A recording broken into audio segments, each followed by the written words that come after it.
The moment he said, "My truck, my rules," I knew this trip was about to fall apart. A group of 4 of us had plans to attend an event that was about 2 hours away. The only problem was that summer had already arrived in full force, and temperatures were sitting well into the mid-90s. The event itself was going to be partially outdoors, which already had me questioning whether I wanted to go at all.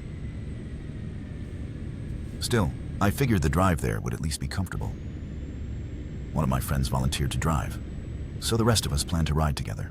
When he pulled up to my house, I noticed all the windows in his truck were rolled down. Since he lived only a few minutes away, I assumed he was airing out the vehicle before turning on the air conditioning. No big deal.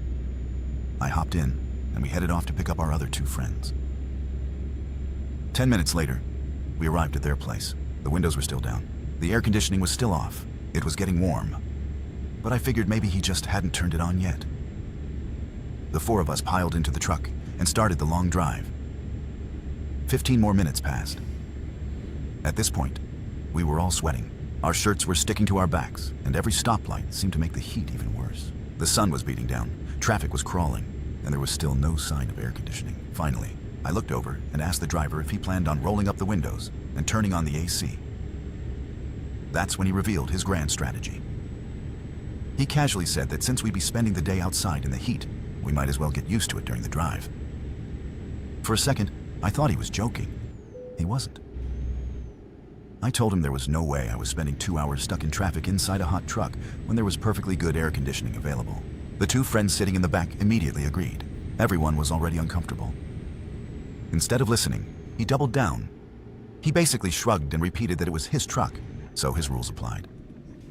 That answer didn't sit well with me. I told him he had 2 options: either turn on the AC or pull over and let me out so I could find my own way home. He refused both. According to him, nobody was getting out, and everybody could just deal with it. At that point, I was done arguing. I told him that if he wouldn't pull over, then I'd leave the truck at the first safe opportunity I got. He didn't take me seriously. About 5 minutes later, traffic came to a complete stop at a red light. We were right next to the side of the road, and it was the perfect chance. Without saying another word, I unbuckled my seatbelt, opened the door, and stepped out. Then I started walking. My plan was simple: head back to the last gas station we passed and figure out another way home. I hadn't gotten very far when I heard doors opening behind me. A few seconds later, both of the friends from the back seat came jogging up beside me. Apparently, they had already been questioning whether they even wanted to attend the event because of the heat. Sitting in a truck with no air conditioning for hours had been the final push they needed. The 3 of us stood there for a moment, while the driver sat at the light looking completely stunned. What he probably expected was for everyone to complain a little and then give up. What actually happened was that 3 passengers decided they'd rather walk than continue riding in that truck.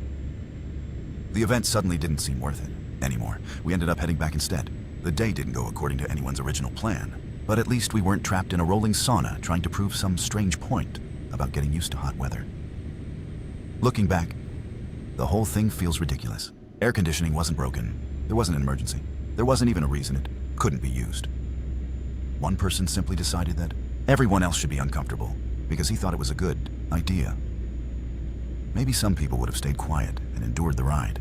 Maybe they would have gone along just to avoid conflict, but sometimes standing your ground is less about winning an argument and more about refusing to accept something that makes no sense. And judging by the fact that the other 2 friends walked away too, it seems I wasn't the only one thinking that.